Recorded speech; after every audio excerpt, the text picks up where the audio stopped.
So there was a king of a very small country, and this country had very limited resources. It had a lot of poverty, and it had very low levels of education. It didn't have much going for it. But the king was the owner of this rare and beautiful and huge diamond, and it was a source of pride for the country, one of the only sources of pride. And so he had it on display for everyone in the kingdom and all the visitors to always be able to look at this beautiful diamond. One day, one of his guards comes to him and says that, "Your Majesty, there's a crack in the diamond.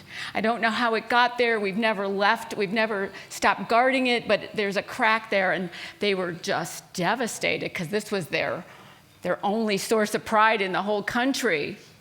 And so he's consulted with lots of jewelers, and nobody knew what to do. And how do we fix this? It's flawed now. It's not valuable anymore. And one day an older man came, and he said that he was a jeweler, and he said, "I can fix this diamond for you. Just give it to me for 7 days, and I'll fix it. I'll bring it back to you, all fixed." And the king was like, "There's no way I'm giving you my diamond. You can work here. We'll provide a space for you, and you can work here, and in 7 days, you can show me how you fixed it." So he gets to work. And after the 7 days, the old man presents the diamond to the king, and the king is like amazed. This diamond is a work of art. It's beautiful. And what the jeweler had done was, at the crack, etched a rose, very intricate rose with a stem and leaves and thorns. And it was this beautiful piece of art, and the king was just overwhelmed with joy about the diamond. And he tried to give this jeweler lots of, reward and money and honor. And he said, "Look, what you've taken something that was perfect and made it better."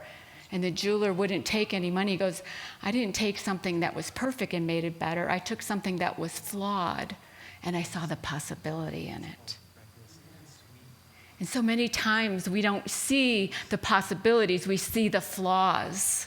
We see what's wrong with things. We see what's wrong with the world. We see what's wrong with other people. We see what's wrong with situations in our lives, instead of seeing the potential and the possibilities.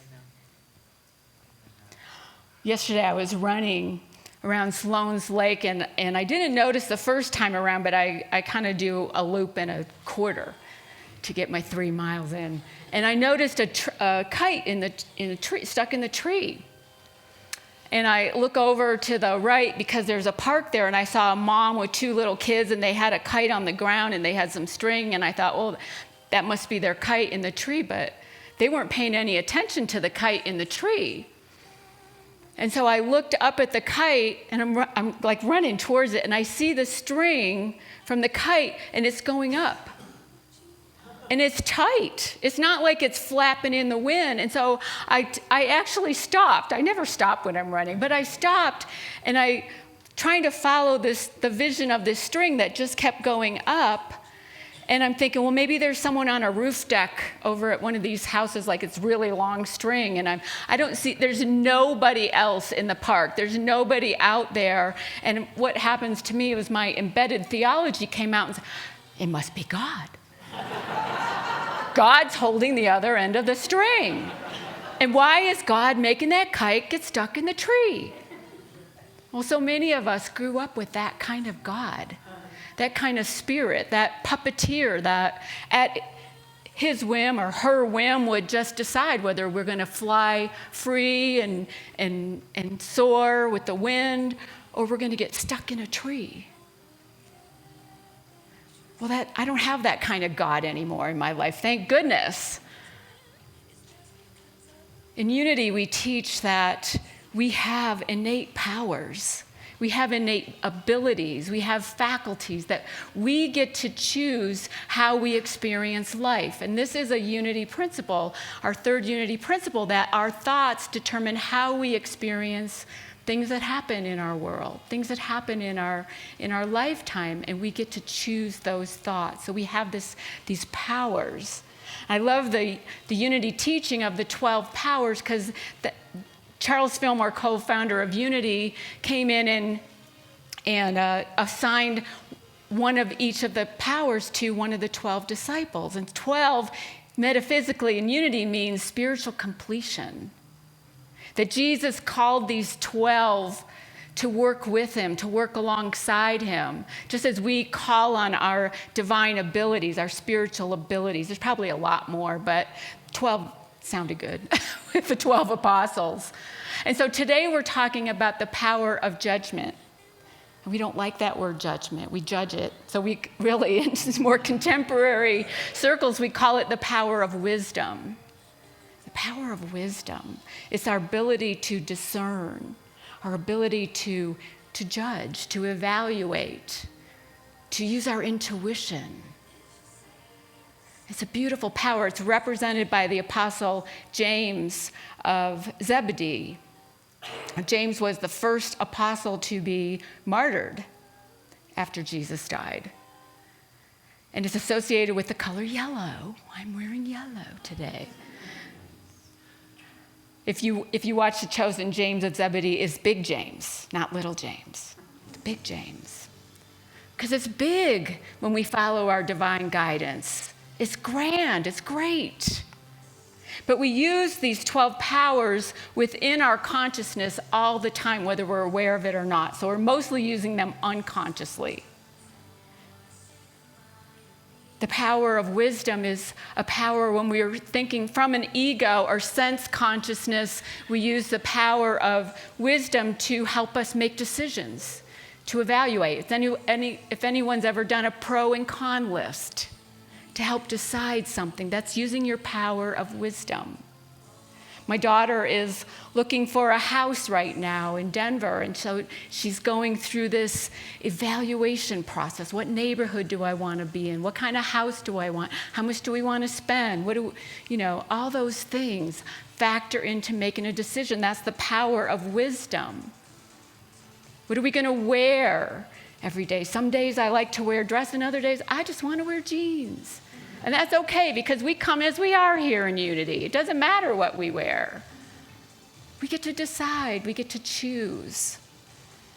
And so if we're underdeveloped in our power of wisdom, we're kind of wishy-washy. We can't make a decision. And if we're overdeveloped, because these are abilities that we develop, if we're overdeveloped, we can be judgmental. We can be stubborn. We can see things only in a black and white way, always finding fault.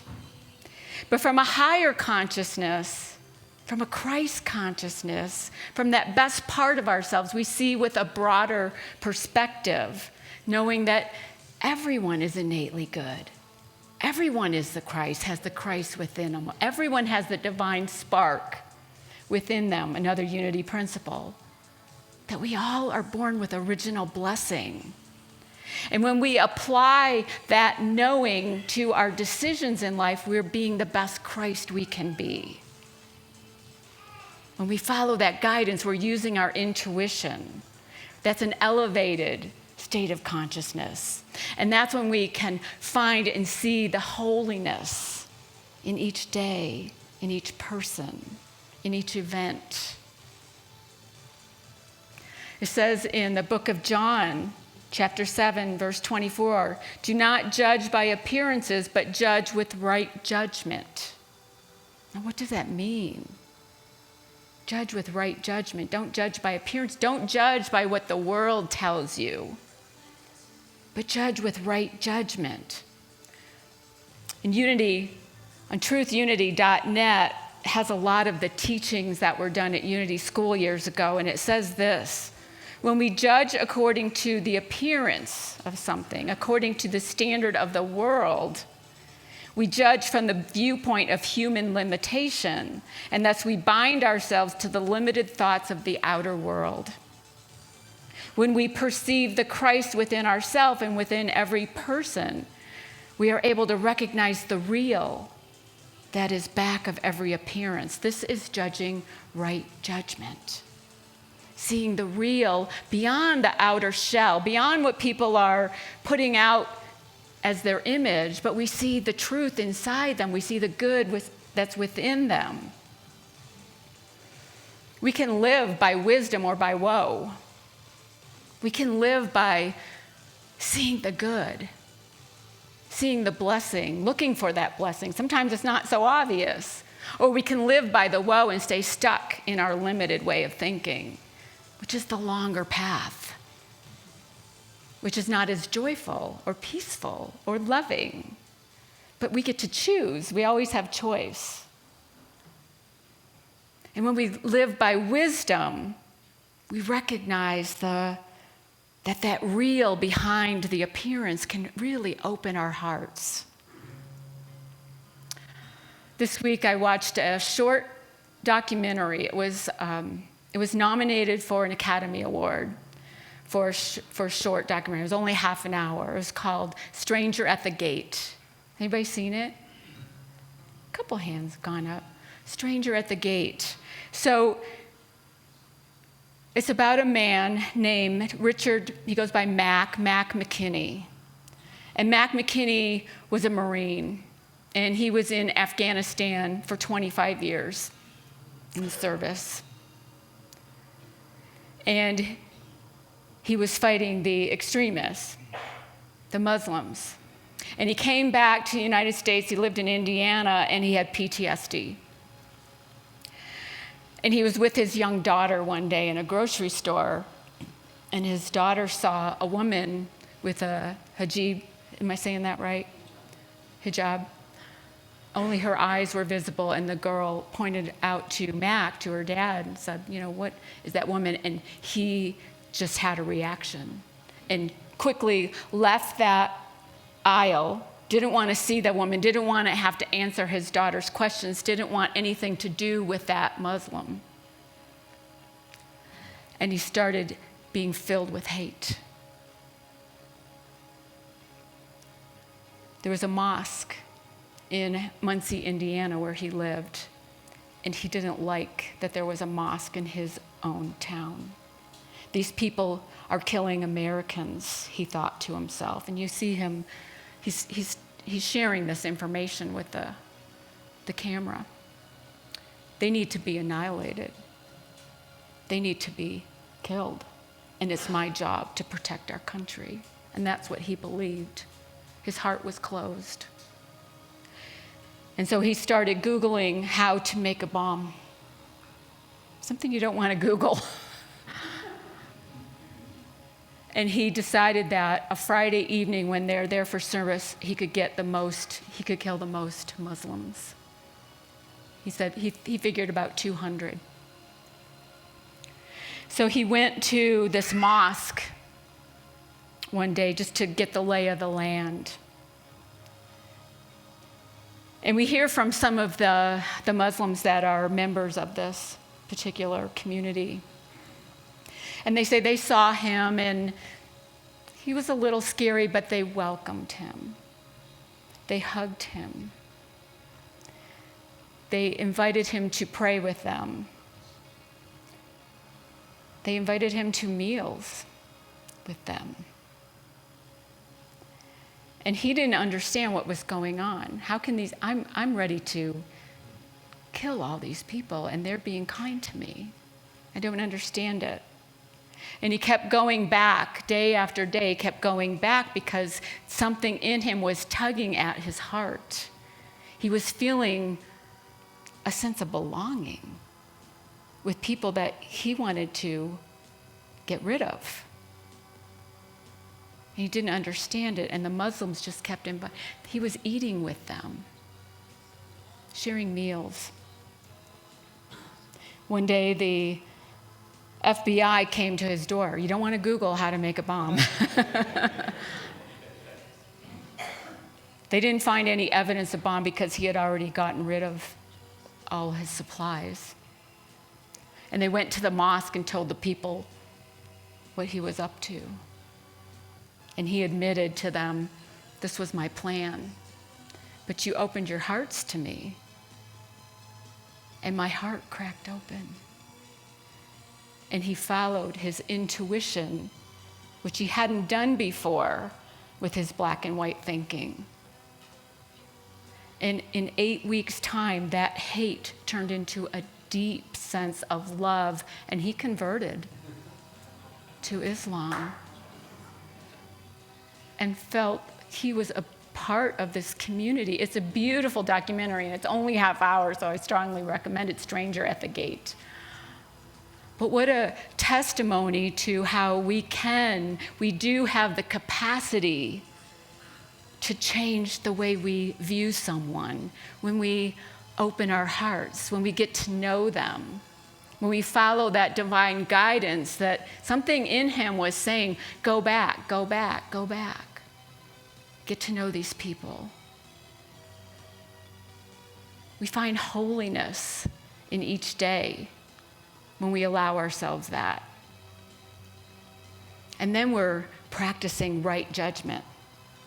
We're seeing beyond the appearance, beyond the skin color, beyond the faith tradition. Unity Teachings goes on to say about right judgment. Right judgment is actually the right use of the judgment faculty, or judgment from the law of absolute good. By making a practical application of the law of judgment in our own life, we cease fault-finding, criticizing, condemning, dictating, and judging others by our own limited concepts of right or wrong. The result is that more abundant life flows from the depths of our being. As we broaden our vision, see, and judge according to this broadened vision, we not only bring about wholeness in mind and body, but help to raise the whole race consciousness, the accumulated thoughts and beliefs of all mankind. Mac did this, used right judgment. He used his power of wisdom from an elevated consciousness. And we can do this too. The invitation is always there. I've been reading this book for one of my classes called Hope Will Find You. It's written by a rabbi, Naomi Levy. And in the beginning of the book, she's at a Shabbat dinner, and she has a bunch of people over at her house, and her phone rings. And she said, normally I don't answer my phone during Shabbat. But for some reason, she answered her phone and went into the bedroom. And it was a doctor who they had just taken their 5-year-old daughter to get tested, Noah, to get tested. Because she was having trouble, she's 5, and she was having trouble with her balance, she was having trouble with coordination. And the doctor, Dr. Beckett, called her and said, your daughter might have a fatal degenerative disease called AT. And he said, we're not gonna know until she's 13, and we can do further testing. And we see how her body responds, how her body continues as she's growing. And so the whole book, and she said she hung up on the doctor. She was so angry, because the doctor said, most people are happy when I call them and give them this news. She thought, happy? She hung up on him. So the whole rest of the book is her journey through this process. Her journey through not knowing what was going to happen to her daughter. Was she going to get this diagnosis? Was she going to get stronger, or was she going to get sicker? And she didn't know. And so she's a rabbi, and she's giving talks throughout the country, traveling. She's in the middle of writing a book. She's got a successful, growing congregation, and she quits it all. She quits it all because she has to focus all of her attention on her daughter. And a number of tests. Her daughter had lots of other issues as far as disability, learning disabilities, and other things. And so she devoted her life, the next years, several years, to just her daughter, seeing how she can help her daughter.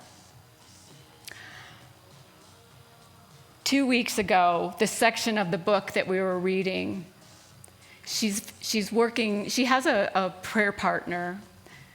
Every Friday they meet at a coffee shop and study Torah. And her prayer partner just turns to her and says, Naomi, it's time. And she's like, time? Time for what? She says, it's time. It's time for you to get back to your work.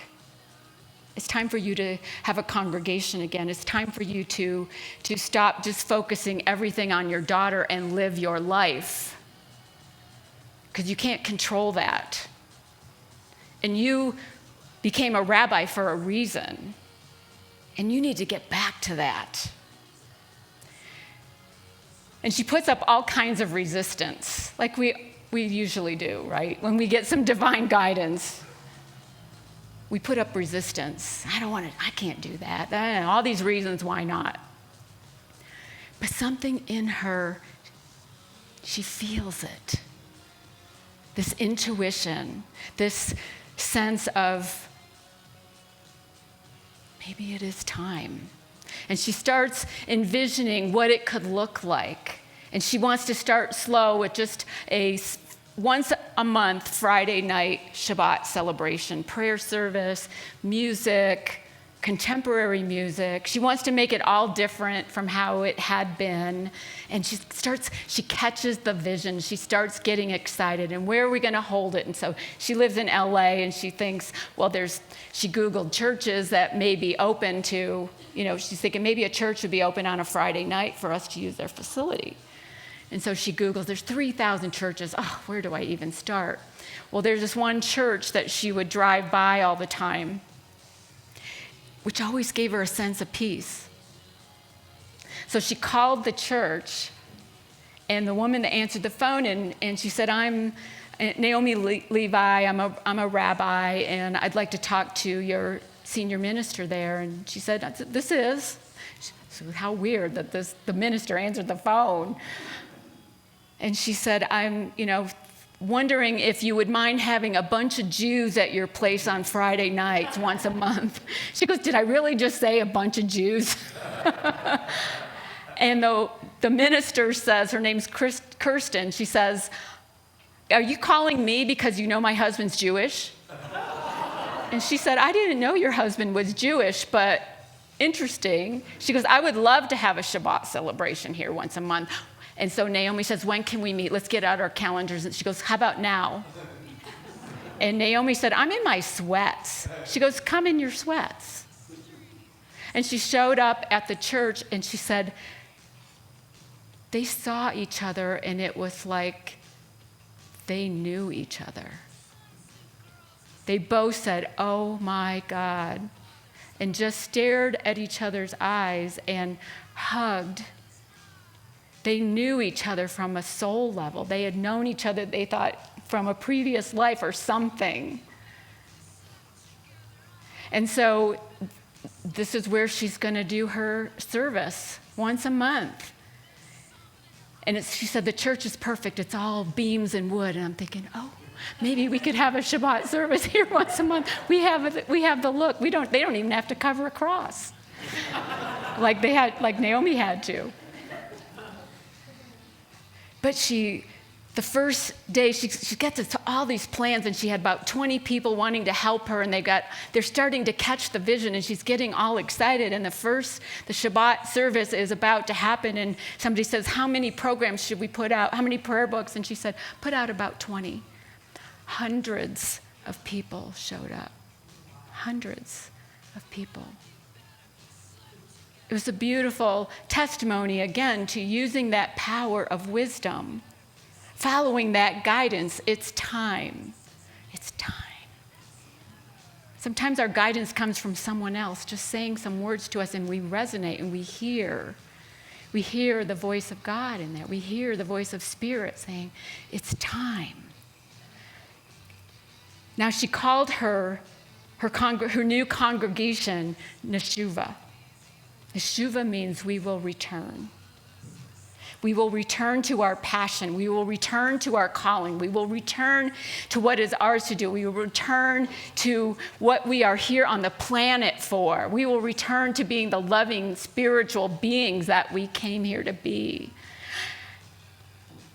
Something in me shifted. It's 2 weeks ago, tomorrow. When I read that, something shifted.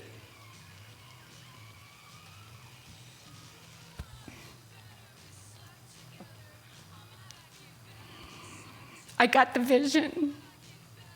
I got the zeal, the enthusiasm, the excitement. It's time. It's time.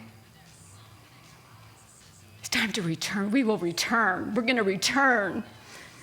The last few months have been really struggling on what to do going forward with this job. But this power of wisdom, this intuition, this ability to discern and see what is best for my soul, what is best for the community, what is best for me, what is best for my family, is staying right here.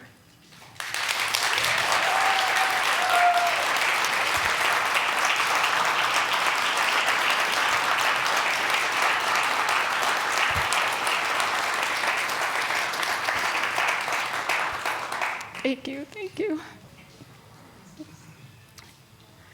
So I have this shift. I go out for a run, and I'm just feeling on top of the world because it became divine guidance when it comes. It's not murky. It is clear.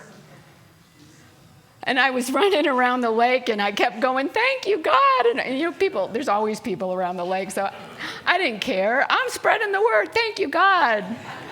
That's why I became a minister. It's because I love God. I love spirit. I'm in love with that, and I'm in love with these teachings that Unity has, and I'm in love with people and this community. And it felt so good. And then this past week, Jeannie mentioned we had a family potluck, and it was beautiful to have all these young families gathering and connecting and feeling this sense of belonging. And then we have a diversity team that has got new life, and we're returning to our strategic plan. And the choir, I got an email from Marie Jacobs, who led the choir last Thursday in rehearsals, and they're all excited and they're having fun, and we will return, and it's time. And it's so exciting to be part of this. It's so exciting. And each of you, no matter what role you have here at Columbine, you play a part. You are part of this community, and we love you, and we appreciate you. We got to stop banging on the door to the past and turn around and see the potential. There's so much potential here. There's so many possibilities here. And it's amazing and it's beautiful. And sometimes it feels like God has us stuck in a tree. But that's not the God I know. That's not the God I love.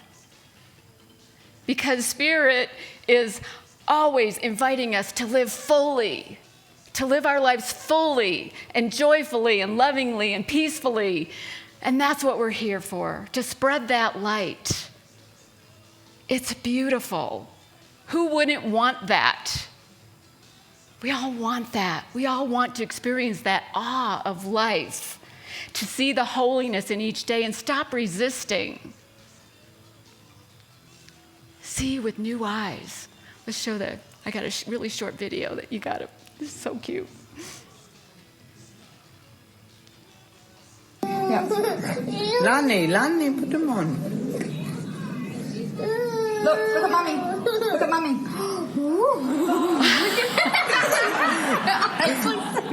Hello, mommy. Can you see? Wow. Lani, look at me.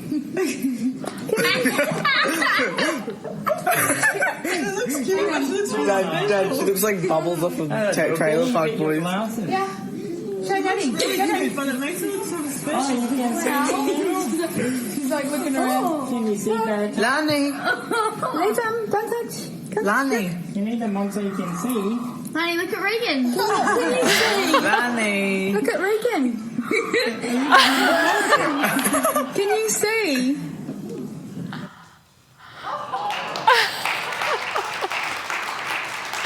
Oh my God, isn't that precious? See how we do that? We resist, and then we see. And as soon as we see, we can't unsee. We see the God in each one of us, see the Christ in each one of us, see that divine essence wanting to come out and express. It's beautiful. Are you ready for that? Are you ready to see that? Are you willing to find the holiness in each day, in each person, in each situation? There is, I promise you, there is a blessing in everything in life if we're only willing to use that power of wisdom in that way, from an elevated consciousness. See with clarity, like a new pair of glasses. So we need to stop hanging on to the old stories and move forward. So this week I invite you, find something in your life that you're judging by appearances. I bet there's one thing, at least. And try, meditate on it or contemplate on it, whatever, however, journal on it, and try to see it from an expanded perception, expanded view. Put on the glasses and see the love and the blessing that's there. It can change your life. See the blessing, the holiness in it. I want to finish with just reading a short letter to you that last week we had Reverend Steve here, and it was such a powerful, holy, healing experience to have this healing ceremony. And those of you that were here know that. It was beautiful. And he wrote an email to the board and me, but I want to share it with you. The glow and flow of being with all of you and the Columbine Unity community last week was wonderful and very touching and powerful for me. Your community is truly an exceptional one, and I believe will continue to make a deep, positive difference in the lives of many. Yes, your journey has included moments of drama and challenges, and yet you've demonstrated that even though we may stumble towards awareness of light's presence, through our faith and willingness, we do return to sender, to the flow of life, and all is good indeed. I sense that there are many extremists for love at Columbine Unity. And wow, am I grateful for walking with you. Mahalo plenty. Give yourself a hug for me. Love, Steve. So give yourself a hug, and then hug somebody on your way out. Peace be with you. Namaste.